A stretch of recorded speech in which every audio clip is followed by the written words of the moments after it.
Sex work, or rather prostitution, is known to be one of the oldest professions known to mankind. Legal mind Kadhila Amoomo therefore says ignoring body gambling does not eliminate it, but rather exposes sex workers to violence and exploitation.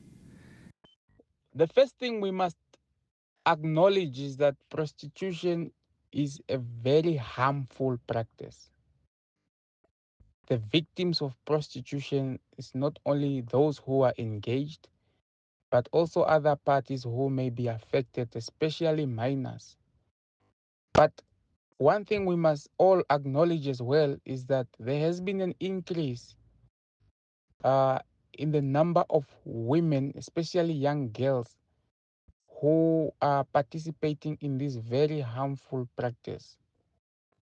Now, the consequences of this harmful practice is that you will find that these women are the victims of associated crimes such as rape, uh, physical abuse, verbal abuse.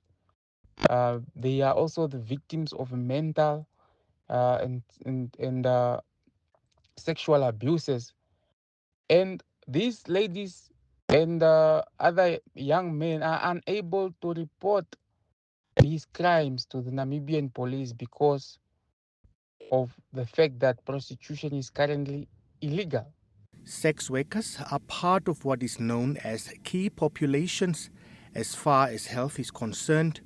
In this regard, Amoomo highlighted the public health risks associated with a lack of sex work regulation, which he says could fuel sexually transmitted diseases. Amoomo pointed out that proper laws would come with benefits such as ensuring regular health screenings and safe sex education, ultimately protecting both the workers and the wider community. He also stressed that regulation would help distinguish between voluntary sex work and forced sex work in the light of human trafficking, which has become a growing concern in the country.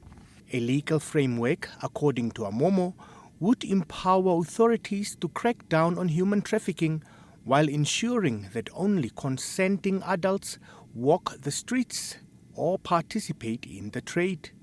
We are arguing that we should not turn a blind eye to sex work because turning a blind eye to it does not make it disappear. It only increases the risk for both sex workers and the public. Namibia must therefore shift from criminalization as it currently is to regulation to protect all parties involved and create a safer society. 13 years ago, a call was made from one of the lawmakers to legalize sex work to allow those who participate in it to report crimes against them. Emil Sebeb, NBC News, Windhoek.